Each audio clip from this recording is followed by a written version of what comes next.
You know those moments where you feel so furious and you're so caught up in that rage of emotion that you say certain words or you do certain things that you later come to regret? To know what anger is to be more knowledgeable of its effects. And by knowing those effects, may lead to a better understanding of how to control this emotion. Today I'm going to talk to you about anger, what exactly it is, what it does to the mind and body, and what things have been proven to help manage this powerful emotion. Let's begin with what anger is.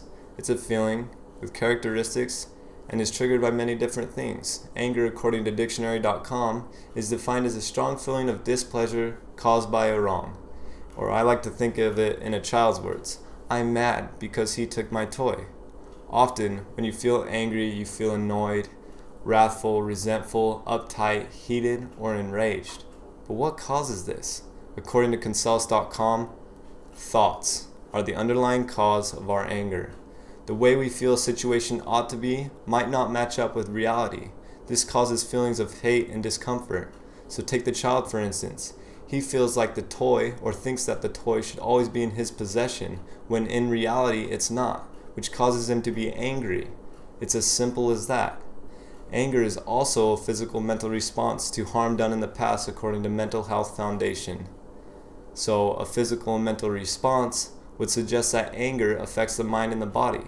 And that's because it does. Let's start with some ways that anger has impact on the brain. I'm indebted to Gary Vassar with Lakeside Connect for what his article suggests. The article is titled, How Does Anger Happen in the Brain? He says that anger causes the brain to put its limbic system, which is the emotional storehouse of the brain, ahead of the thinking side of the brain, known as the cortex. So this override is what causes a mental imbalance full of irrational thought processes and sometimes actions. So keep that in mind when I talk about how anger affects the body. When you're experiencing anger, you may feel red come to your face, muscles tighten, and your body even prepares for fight or flight mode. Gary Vassar, as previously mentioned, gives a good description of what is going on during this time.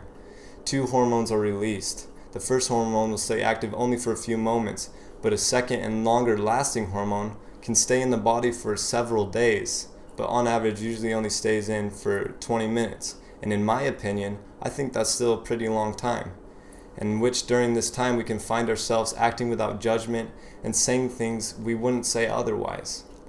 Now we know what anger is, and a little bit about what it does to us. Now, how do we control it? Through study, patience, and practice. Study your individual weaknesses and strengths. Finding out what makes you angry and recording it may help. Then keep in mind those things that you've recorded so that when you're feeling angry, you can watch out for those triggers. Help from friends and family is a strength when it comes to managing anger. Find someone you can trust, that you can go to for good, positive advice in those moments of rage. This might help you. And last but not least, patience and practice can help determine the outcome of feeling angry. Have patience. The Mental Health Foundation suggests counting to 10 before you act while you are enraged or furious. Find a positive activity to engage yourself in when you're feeling angry. Practice doing the activity on a regular basis to release the anger at the right time and at the right place. For example, one may engage in frequent exercise. Exercise is proven to reduce anger in a positive and effective way, says Brendan Davis with Healthy Living. That's not all that has been proven though. Mental Health Foundation claims that although managing anger may not come easily, it is proven to benefit your life. Anger is a powerful feeling and emotion. It has an effect on our mind and our body, but nonetheless can be managed.